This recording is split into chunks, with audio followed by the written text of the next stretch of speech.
A Primeira Igreja Batista de Macaé apresenta Programa Semear e Vida, uma mensagem de paz, fé e esperança para transformar a sua vida.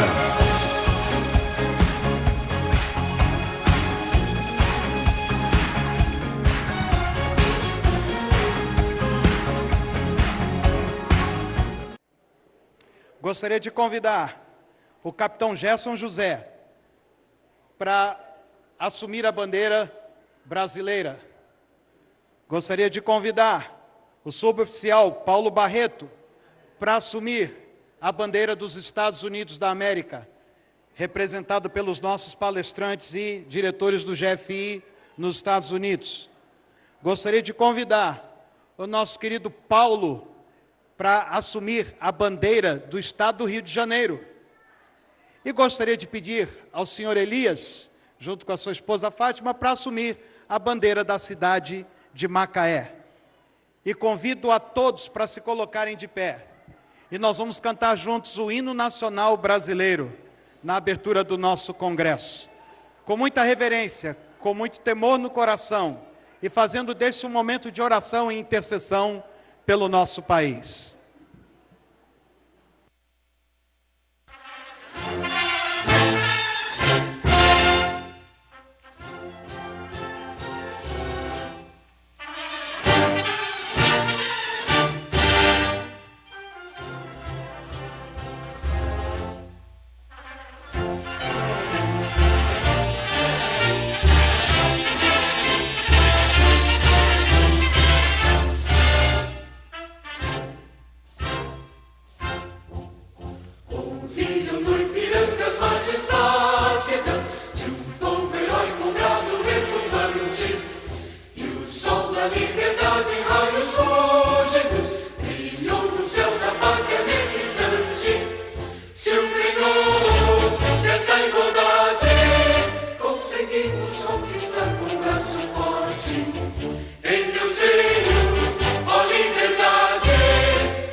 Teu futuro espelha a grandeza.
Nesse mesmo espírito, queremos convidar o senhor Jorge Nishimura, presidente da Universidade da Família, para termos um momento de intercessão pelo nosso país. Vamos todos orar e colocar a nossa pátria diante do Senhor, nesse tempo que nos reunimos aqui como igreja e como famílias. Boa noite, gente. Que noite maravilhosa, não é? Que bom a gente começar lembrando um pouco da nossa nação. O meu pai, um imigrante japonês, ele viveu até os 99 anos, desde os seus 20 anos até quase 100 anos de idade. E ele dizia sempre, o Brasil é o melhor país do mundo. Essa é a declaração que ele fazia. E eu quero, antes de a gente entrar em intercessão, a gente fazer uma declaração de amor a essa nossa nação. Não é? Eu queria que a gente... Nós temos durante no ano passado nós fizemos vários eventos, em quase todos os eventos nós declaramos o nosso amor à nossa nação. Não é? E nós queremos um jeito muito particular para poder expressar o nosso amor à nossa nação. No nosso hino existe um verso que diz pátria amada, e realmente essa é a nossa pátria amada. Então, o que nós vamos fazer agora, eu vou pedir para algumas pessoas aqui para dizer pátria amada, e eu gostaria que vocês falassem Brasil. Deixa eu treinar, deixa eu ver se a gente combina bem, né?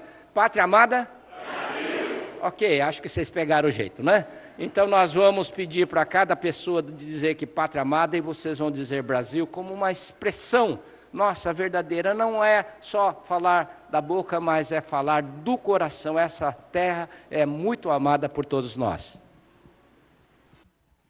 Pátria amada. Brasil.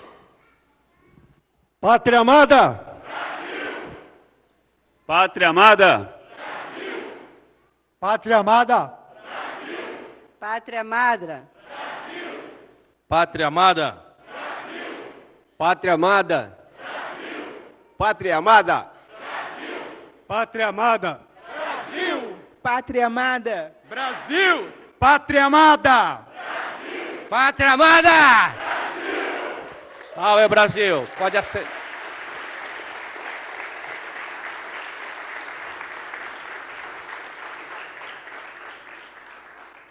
Esse é o nosso símbolo, não é? Que traz muito significado para a gente. O verde, não é? Que se fala que o Brasil, eu aprendi que a riqueza do Brasil chama fotossíntese. O sol e a água, né, que produz a fotossíntese. O Brasil é riquíssimo em fotossíntese. O Brasil hoje é um país muito forte no agronegócio, não é? Graças a esse clima maravilhoso que Deus tem nos dado. O amarelo significa as riquezas. O Brasil é um país riquíssimo. O céu maravilhoso, não é? Quem olha o céu do Brasil é maravilhoso. Mas eu queria chegar à ordem e progresso. E é sobre isso que eu quero orar para a nossa nação. Essa é uma palavra profética para nós. Ordem e progresso. Está escrito aqui desde a fundação da República, não é? Basicamente, essa é a visão que nós temos para a nossa nação. Atrás desse termo ordem e progresso, pesquisando um pouco as pessoas que idealizaram esse texto ordem e progresso, existia mais uma coisa que ficou oculta na bandeira, porque ficava muito longa, que chamava amor. Amor, ordem e progresso. Essa é a origem das letras originais que haviam para a nossa nação. Por isso, nós queremos orar agora, realmente pedindo para que a ordem seja restabelecida aqui na nossa nação. E eu quero dizer que a ordem se restabelece quando a autoridade de Deus se restabelece. E quando a autoridade estabelecida por Deus se estabelece na nossa nação. E é isso que nós precisamos, não é? E como consequência disso, o progresso é consequência de realmente a gente estabelecer a ordem. Então nós queremos orar juntos, todos juntos, orando pelo restabelecimento da ordem, orando pelo restabelecimento da ordem também nas nossas famílias, também nas nossas instituições. Eu, então, queria gastar um tempo que todos nós pudéssemos colocar e expressar de boca. Não ore com o pensamento, orem com a sua boca, né? Fale e declare aquilo que Deus tem colocado no coração, porque esse é o momento especial. E quando nós amamos, não tem nada que impeça a ordem e o progresso. O amor é fundamental para as nossas nações. Então vamos orar, não é?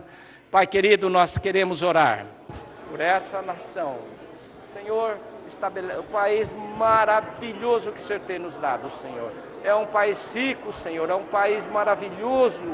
E nós oramos, ó Pai, para que a ordem seja estabelecida nessa nação, Senhor. Senhor, o inimigo tem causado danos, ó Pai, mas nós oramos, ó Pai, para que a autoridade do Senhor chegue neste lugar em primeiro lugar. Que, Senhor, a autoridade do Senhor chegue, Senhor, aos mandatários dessa nação. Que a ordem seja estabelecida nos lares dessa nação, Senhor. Nas instituições, que haja ordem sendo restabelecido, Senhor. Para que, Senhor, o progresso seja consequência da ordem do Senhor para a nossa nação. Por isso, Senhor, nós oramos. Por isso, nós oramos, ó Pai, imploramos, ó Pai. Nos arrependemos reconhecendo, Senhor, o nosso erro. Reconhecemos, ó Pai, o nosso pecado, Senhor. Ó Pai, nós te louvamos, ó Pai, e pedimos, ó Pai, vem, Senhor, venha, Senhor, a este lugar, venha ao Rio de Janeiro, Senhor, venha a essa nação, Senhor, e seja restabelecido a ordem no Senhor, nessa nação, Pai, no nome de Jesus. Pai querido, nós oramos, ó Pai, para que a ordem seja restabelecida na nossa nação, Senhor. Que a confusão desapareça do nosso meio, Senhor. Sobretudo que essa nação possa se submeter ao Senhor, ó Pai, à autoridade do Senhor. Senhor, nós oramos pelo estado do Rio de Janeiro, Senhor. Um estado castigado hoje, Senhor. Mas nós cremos e declaramos, ó Pai, que a ordem será restabelecida. Nós oramos, ó Pai, pelas instituições, pela igreja, pelas instituições públicas, Senhor. Mas nós, sobretudo, estamos nesse final de semana, Senhor, para que a ordem também seja estabelecida nos nossos lares, as nossas famílias, ó Pai. Porque, Senhor, quando nós estabelecemos a ordem dentro de casa, Senhor, todas as coisas são facilitadas e são abençoadas. Senhor, nós entregamos, Senhor, esse evento nas Tuas mãos, ó Pai. Queremos caminhar debaixo da autoridade do Senhor, ó Pai, durante esses dias que estaremos aqui. E nós oramos, ó Pai, abençoando Macaé, Senhor. Nós estamos sendo acolhidos nessa cidade. E nós oramos, ó Pai, proteção e bênção, Senhor, sobre Macaé. E nós também oramos, ó Pai, agradecendo por essa igreja que completa 120 anos de serviço, Senhor, a essa comunidade, alimentando o povo espiritualmente, Senhor. Abençoe, Senhor, a liderança e essa igreja, Senhor. E abençoe o Brasil, no nome de Jesus. Amém.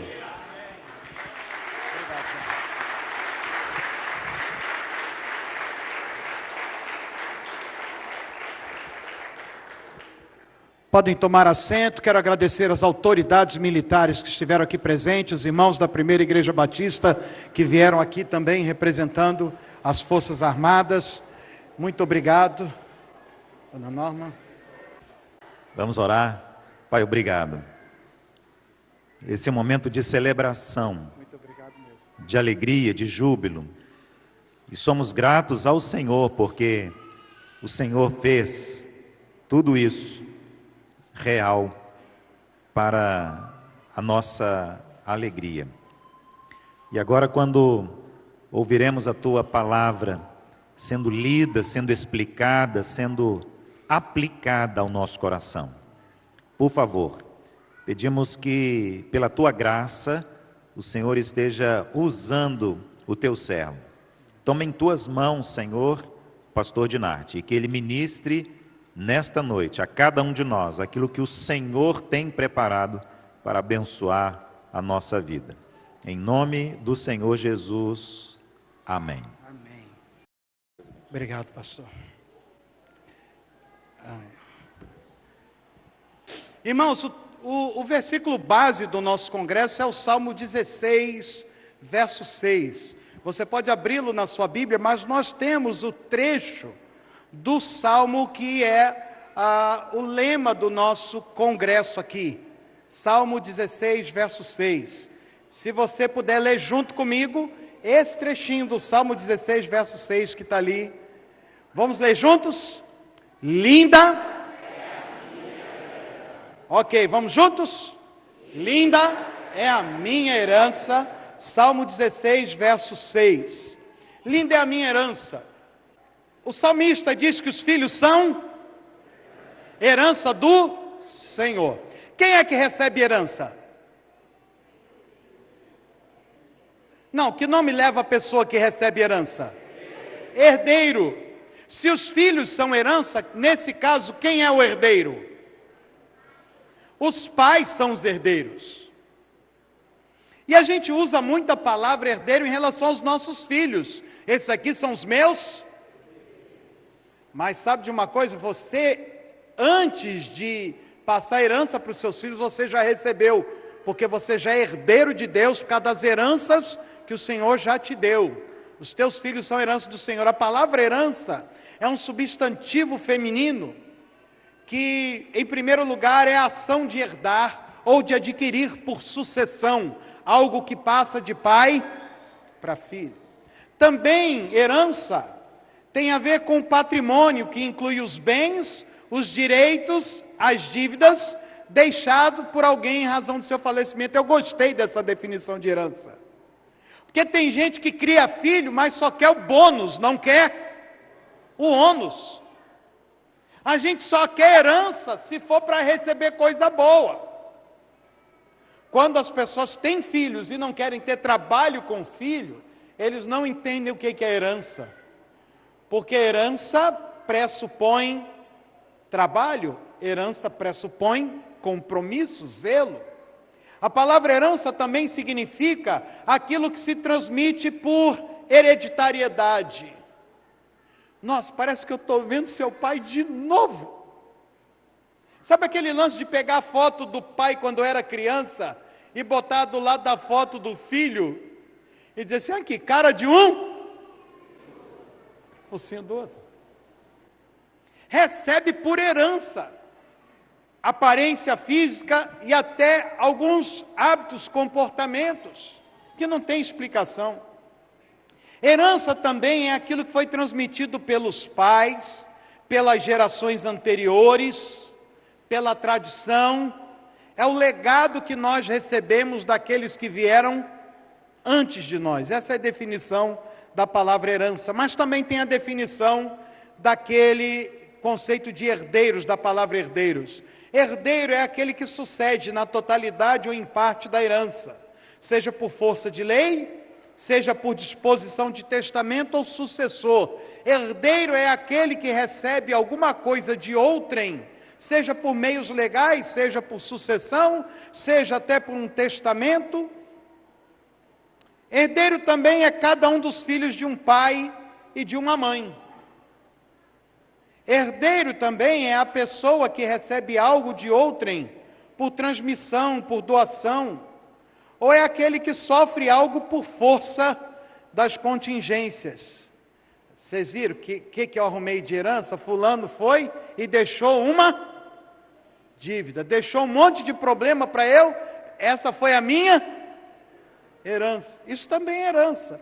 E por último, herdeiro é a pessoa que recebe e que dá continuidade a uma tradição que lhe foi transmitida por sua ascendência ou pelas gerações precedentes. Herdeiro é discípulo, herdeiro é continuador.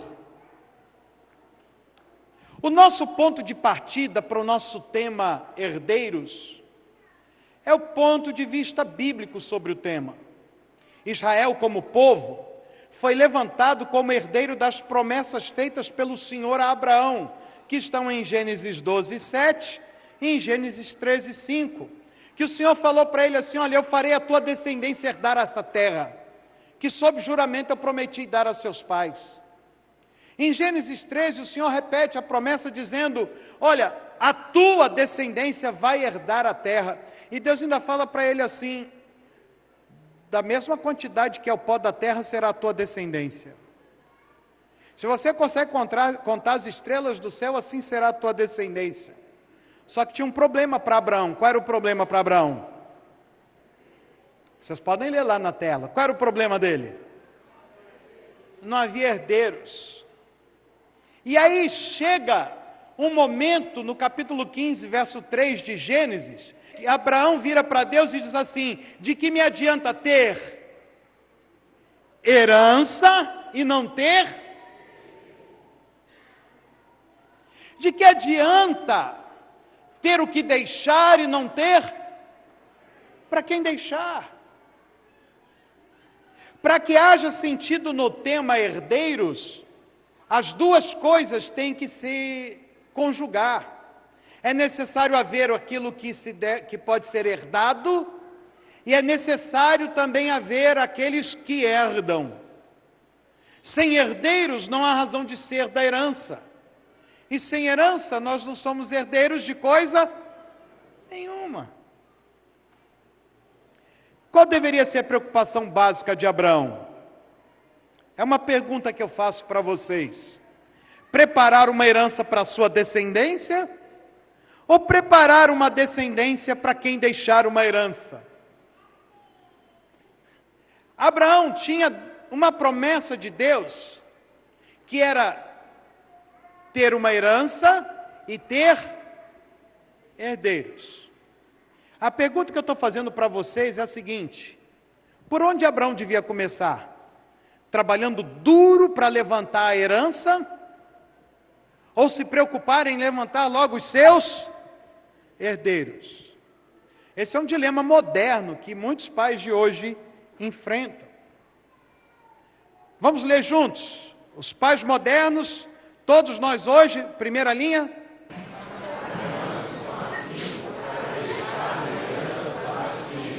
Ou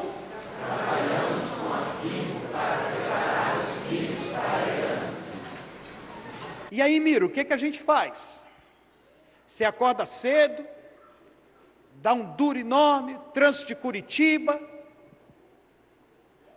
Você que veio de Belo Horizonte, sobe morro, desce morro, que é o que se faz em Belo Horizonte, subir morro, descer morro. Não é assim, Tião? Cadê Tião? Subir morro e descer morro. Qual é a prioridade? É trabalhar duro para ter uma herança para deixar para os filhos? Ou trabalhar duro para preparar os filhos para a herança? Qual é a resposta, gente? Quem acha que é a número 1? Trabalhar duro, ok, tem um ali. Deixa eu perguntar outra coisa. Quem promete não responder a nada do que eu perguntar? Então vamos lá.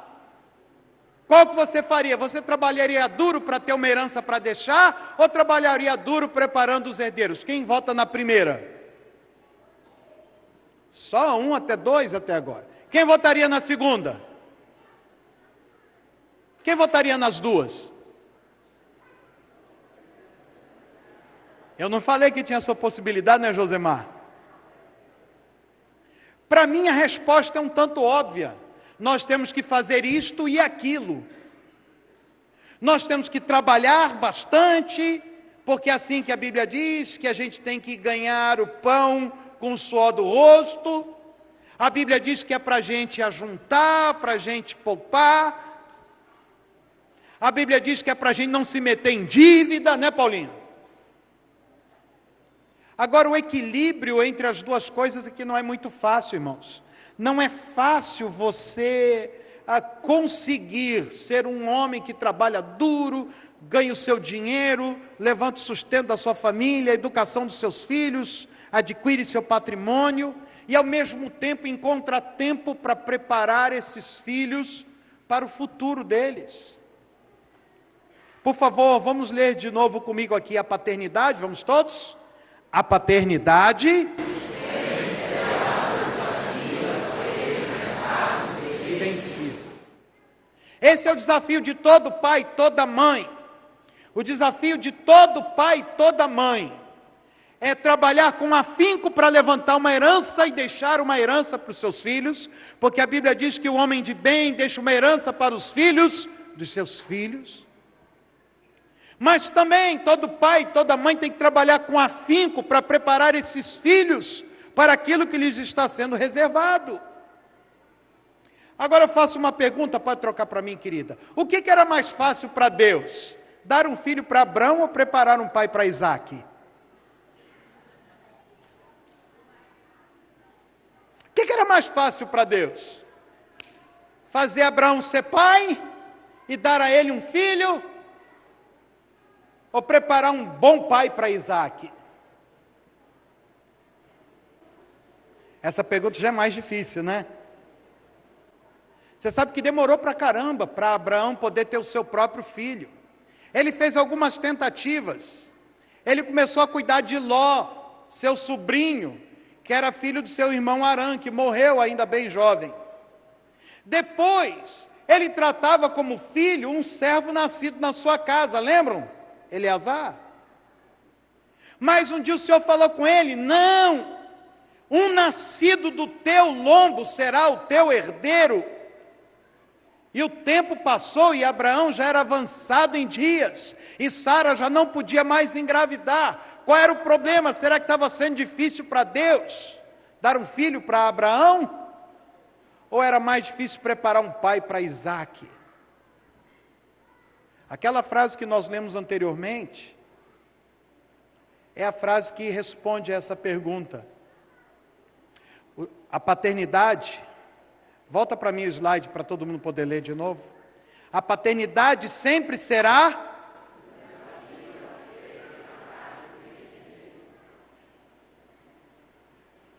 para Abraão. A coisa mais difícil não era crer que Deus podia lhe dar um filho. Para Abraão, talvez não fosse a tarefa mais complexa acreditar que a qualquer momento Deus pudesse lhe dar um filho. Eu estou conjecturando apenas. Mas o que eu sei, na verdade, é que Deus estava trabalhando no coração daquele homem, para que ele pusesse o seu filho na condição correta e no lugar correto diante de Deus, para ser o herdeiro da promessa.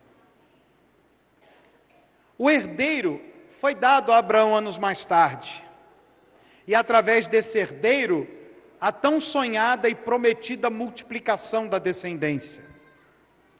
Muitos anos mais tarde, veio também a herança da terra, ou seja, a promessa que o Senhor fez em Gênesis 12 e em Gênesis 13, foi plenamente cumprida. O Senhor deu a Abraão tanto a herança, quanto os herdeiros. O Senhor preparou não somente o que deixar, mas preparou para quem deixar. Essa herança foi conquistada a duras penas pelos descendentes de Abraão, que atravessaram o deserto, depois de 430 anos de escravidão no Egito, e também atravessaram o Jordão para começar a tomar posse da terra. Mas não foi uma posse entregue de mãos beijadas. Eles tiveram que lutar, eles tiveram que desapossar a terra, para que pudessem tomar posse da herança prometida. Esses descendentes enfrentaram muitas batalhas, muitos retrocessos, mas enfim eles obtiveram a vitória. Agora o cenário estava completo, vamos ler junto comigo o que nós tínhamos?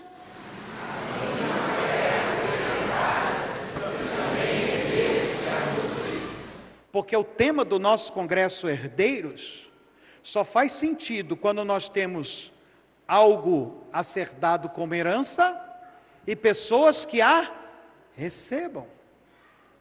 É necessário muito trabalho para se ter o que passar para os herdeiros, mas também é necessário muito trabalho para se preparar os herdeiros para receberem a herança. Porém, o dilema permanecia. Aquela pergunta que é moderna, ela era uma pergunta do tempo dos patriarcas também, irmãos. A pergunta era a seguinte: o que eles deveriam fazer? Trabalhariam com afinco para deixar uma herança para os filhos? Ou trabalhariam com afinco para preparar os filhos para a herança? Porque a batalha era grande, a tarefa não era pequena. O que aquele povo que acabou de atravessar o Jordão deveria fazer? Enfrentar os povos que habitavam a terra de Canaã e desapossá-los para tomarem a herança que lhes foi prometida e deixarem as coisas preparadas para os seus filhos, ou prepararem seus filhos para quando eles tivessem tomado posse, eles estarem prontos para receber a herança? Mais uma vez a resposta é óbvia. Qual é a resposta? As duas coisas. Irmão, eu e você precisamos estar convictos de que o nosso trabalho como pai e mãe é jornada dupla de trabalho. Nós trabalhamos para ter uma herança, um legado para deixar, mas nós temos que duramente trabalhar preparando aqueles que receberão a nossa herança, o nosso legado. Vocês estão de acordo comigo? Quando a gente lê o livro de Josué, nós vamos descobrir algumas coisas. Nós vamos descobrir que eles trabalharam duro pela conquista da herança. Eles lutaram muito, gente. É óbvio que eles contaram com o favor do Senhor. Muitas das batalhas foram vencidas sem que sequer eles precisassem fazer grande esforço. E a primeira delas é o exemplo disso. A cidade de Jericó, que talvez fosse a mais fortificada justamente por estar à fronteira do Rio Jordão, os muros caíram sem que eles tivessem que fazer esforço algum. E eles entraram na cidade aterrorizada e simplesmente tomaram conta de tudo. Eles trabalharam tão duro que os filhos daqueles que lutaram no livro de Josué, atenção, irmãos, os filhos daqueles guerreiros do livro de Josué herdaram casas e plantações. Vocês lembram da promessa? Vocês vão morar em cidade que vocês não edificaram, lembra disso? Vocês vão morar em casa que vocês não construíram. Vocês vão comer comida de plantações que vocês não plantaram. Foi isso literalmente, pastor, que aconteceu. Os filhos daqueles guerreiros herdaram casas e plantações, gado e muitíssima riqueza. Eles eram herdeiros de uma grande herança, de um grande legado. A pobreza do Egito deu lugar à abundância. E o rigor do deserto cedeu lugar ao conforto da cidade, guardadas as devidas proporções do conforto que aquelas cidades poderiam oferecer. Talvez muitos de nós aqui estejamos nos identificando com esse cenário. Eu fui nascido e criado aqui em Duque de Caxias, Paulo Peçanha. Alguém aqui conhece Caxias? Alguém aqui é de Caxias? Nascido? Opa, tem caxiense na área. Aí, estamos juntos. Eu nasci no morro lá de Caxias, que morava minha avó, meu avô, minha mãe, eu, minha irmã, e uns primos que vinham do Espírito Santo, que tinha aquele negócio de vir os primos de mais longe, que era mais pobre que a gente, e a gente dividia a nossa pobreza com eles, não era assim antigamente? Não tinha pessoal que ia de Campos para o Rio, Paulo Peçanha, para melhorar um pouquinho lá. E era lá no alto do morro, sem calçamento, sem esgoto. Gente, de vez em quando eu lembro das coisas que a gente fazia escondido da minha mãe. Quando chovia, corria tanta água de chuva pelo morro, que abria aqueles buracão, e a gente tomava banho naquela água de lama. Tudo menino saudável.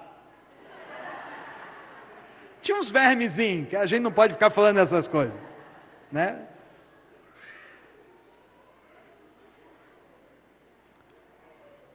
Se você se identifica com essa história, você sabe que hoje você mora muito melhor do que os seus pais moraram, amém, queridos? Você sabe que hoje, aquelas restrições, aquelas limitações da sua infância, deram lugar a uma fartura que você nunca experimentou na sua vida. O esforço que o seu pai e a sua mãe fizeram, deram a você a condição de viver muito melhor do que eles jamais viveram na infância deles. Nós somos herdeiros de pais e mães que deram muito duro para que a gente não vivesse as dificuldades que eles viveram. É verdade isso para alguns aqui?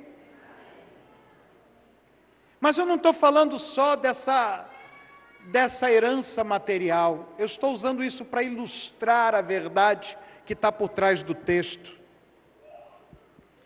Quando a gente migra do livro de Josué, que é o livro de quem batalhou para deixar herança, a gente chega no livro dos Juízes.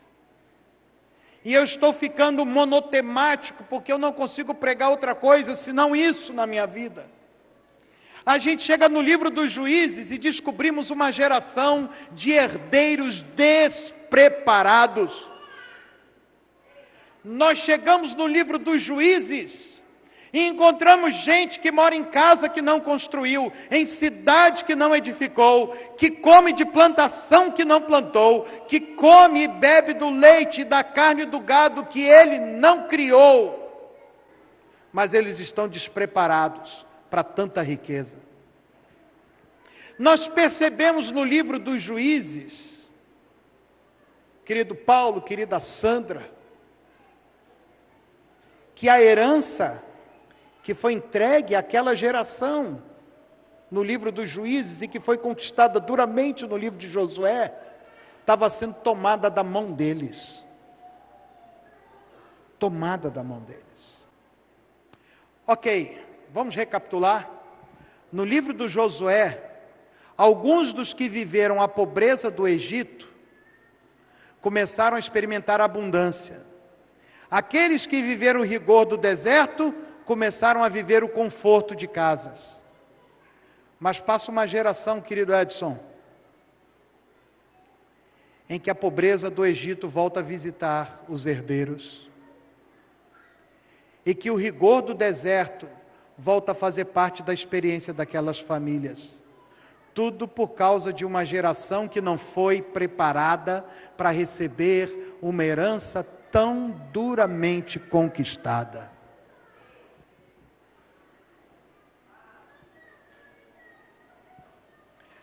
O dilema continuava sendo o mesmo. Eles trabalharam com tanto afinco para deixar uma herança para os filhos. Ou, por outro lado, só não trabalharam para preparar os herdeiros para a herança. Eu vou migrar o meu assunto para a fé, porque a nossa fé também é herança. Os nossos princípios, os nossos valores também são herança. Aquelas crenças que nós carregamos como família também são herança. Que alguns de nós, com muita dificuldade, desenvolvemos essas crenças, esses valores. Alguns de nós chegamos ao conhecimento da fé em Cristo por vias muito dolorosas. Isso também é herança, que nós precisamos preparar os nossos filhos para herdarem e administrarem de uma forma sábia, correta e que perpetue nas próximas gerações. Você sabe o que é ruim de olhar no livro dos Juízes, irmãos? Aqui comigo. Se você ler o livro dos Juízes, eles ainda tinham a religião deles, usando mal a palavra religião, mas eles ainda tinham um sistema de culto a Deus, que fora prescrito no livro de Levítico, que foi entregue no Monte Sinai, no livro de Êxodo, que foi repetido no livro de Deuteronômio, que significa a repetição da lei, que foi ensinado no livro de Números, que ocupou 38 anos e meio da peregrinação no deserto. Eles tinham a religião, eles tinham as festas, eles tinham o sacrifício, eles tinham a parte, digamos assim, litúrgica da fé. O sacerdócio ainda habitava entre eles, a tribo de Levi estava ali, Marcos, com todos os seus adereços, com todos os utensílios, com todos os altares. A circuncisão ainda era feita nos meninos ao 8º dia. Eles tinham a liturgia e a religião. Os altares e os memoriais erguidos ainda estavam de pé. Se eles tinham tudo isso, o que faltou para aquela geração? Qual foi a parte que falhou, irmãos? Qual foi a parte que não funcionou? Concluindo, nós estamos num congresso de educação de filhos, e eu quero abrir um parêntese para apresentar todos os meus colegas de ministério que estão aqui. Eu vou pedir ao Edson Sakiyama e a Iverli que fiquem de pé. Eles são diretores do Próximas Gerações, é o Ministério da Universidade da Família, que tem um currículo para adolescentes e jovens. Está conosco também o Marcelo e a Dina, são os diretores do Family Foundations, que tem os seminários de veredas antigas, o curso Aliança, e também o curso Romance à Maneira de Deus. Está presente o Paulo e a Regina Max, são os diretores do currículo de finanças, educação financeira, que ensina finanças desde crianças até adultos. Também está conosco Marcos e a Gladys Paul, que são os diretores do Ministério de Hombridade e Mulher Única, um currículo completo para a edificação do homem e da mulher. E agradeço a Deus pelo privilégio de tê-los aqui, e amanhã eles vão estar na reunião que teremos com pastores no café da manhã, às 8 horas. Mas nós estamos num congresso de educação de filhos. O Growing Families International, ou o Ministério de Paternidade da Universidade da Família, é um ministério para pais. Que tipos de pais? Para pais que trabalham duro para prover o melhor para os seus filhos. Quantos pais desses nós temos aqui? Pais que trabalham duro para prover. Ok, você ainda não entendeu, você ficou com o braço abaixado, a menos que realmente você não esteja dando muito duro. Esse é o ministério para pais que dão muito duro para prover o melhor para os seus filhos. Quantos pais desses nós temos aqui? Graças a Deus, porque você é exemplo de trabalho para os seus filhos também, pais e mães. É um ministério para pais que conservam a sua fé e a praticam com fidelidade. Não adianta você juntar uma herança material, mas não cuidar da herança espiritual. Esse ministério é o ministério para pais que conhecem a fonte de tudo aquilo que têm e de tudo aquilo que são, porque o Senhor é o dono de todas as coisas. E se somos o que somos, e se temos o que temos, é porque temos Deus sobre a nossa vida. Esse é o ministério de pais que sabem que não foi o seu braço que conquistou, mas é a bênção de Deus sobre a sua casa e a sua família. Esse é um ministério para pais que sabem que não podem falhar na transmissão da fé para a próxima geração. Deixa eu dizer para vocês quem vocês são. Vocês são os pais do livro de Josué, que estão conquistando uma terra para os seus filhos.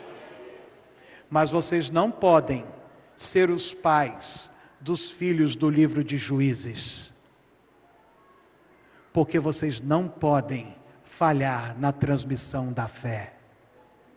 Porque se nós falhamos na transmissão da fé, tudo que a gente junta se perde quando somos infiéis ao Senhor. O livro de Juízes é o que é, porque os filhos não foram ensinados a serem fiéis ao Senhor. Josué e seus contemporâneos, vamos ler juntos? O que eles fizeram?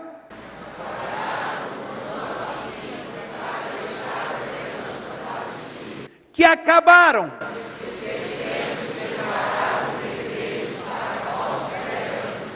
Dona Márcia, seu Jorge, essas semanas todas que eu tenho meditado sobre esse encontro, eu falei isso lá em Curitiba, fim de semana passado. Eu acho que Josué gastou tanto tempo conquistando terra, que ele esqueceu de conquistar o coração da próxima geração.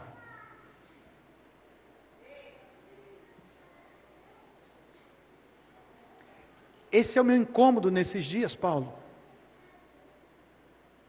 Nós estamos conquistando tantas coisas. Mas pais e mães que estão aqui, a nossa principal conquista, o principal terreno a ser conquistado é o coração da herança que o Senhor nos confiou. Essa é a principal conquista. Nesses próximos dias, o que nós vamos fazer aqui em Macaé? Nós vamos aprender sobre a verdadeira herança que devemos deixar para os nossos filhos. E também aprenderemos um pouco mais sobre como preparar os herdeiros para a posse da herança. Esse congresso, herdeiros, há de gerar em nós o entendimento do que é de valor eterno a ser deixado para os filhos, e também a visão e a esperança de que linda é a nossa herança. Quando nós saímos daqui no domingo, a minha oração e a minha expectativa é que eu veja os rostos brilhando, eu veja os pais encorajados, as mães encorajadas, os avós que aqui estão encorajados, e há muitos avós aqui.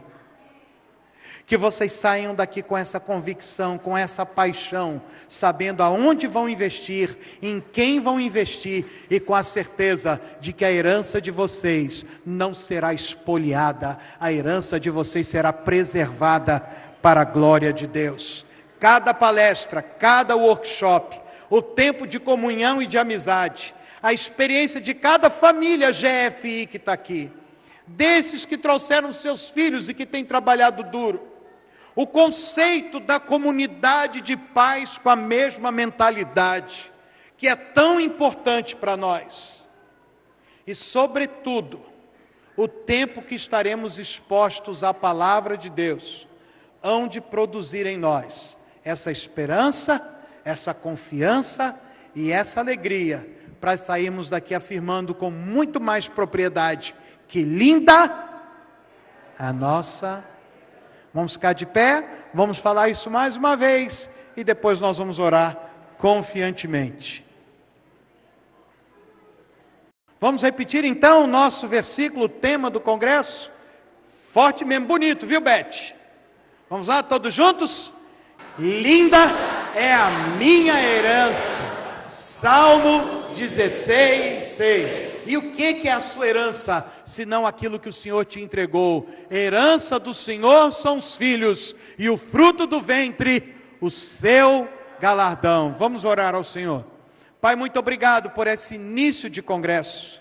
Damos boas-vindas a cada congressista, mas dizemos, Senhor, a presença mais desejada, mais amada, mais esperada, é a manifestação do Teu Espírito entre nós, é o abrir da Tua palavra, Senhor, é o compartilhar. Nós queremos Lucas 24 acontecendo entre nós, quando os discípulos falaram, porventura não nos ardia o coração, quando Ele pelo caminho nos falava, fala conosco, Senhor, e o nosso coração há de arder pela Tua palavra. Pai, eu oro mais uma vez por cada família que já chegou e por aqueles que estão a caminho. Há pessoas que chegarão no final dessa noite, traga-as em paz. Livra-nos de toda enfermidade, livra-nos de todo acidente, que o maligno não nos toque, Senhor, que nenhuma cilada prospere contra os Teus filhos. Senhor, eu quero abençoar todo o alimento que está sendo preparado, já com muita gratidão, pela vida da Lilian e da sua empresa, pelos irmãos daqui da igreja que estão também nos servindo nessa noite. Muito obrigado por todos que estarão trabalhando. Senhor, e que amanhã, quando a gente se reunir para iniciar lá na praia o nosso piquenique, a nossa atividade, e ainda teremos ensino lá na praia, ainda teremos comunhão lá na praia, abençoa, Senhor. Abençoa o tempo, o clima, abençoa também a reunião dos pastores aqui pela manhã, concede-nos graça diante dos Teus ministros, Senhor, para sermos também claros e objetivos, falando ao coração deles. Muito obrigado, uma vez mais, te agradecemos em nome do Senhor Jesus. Amém.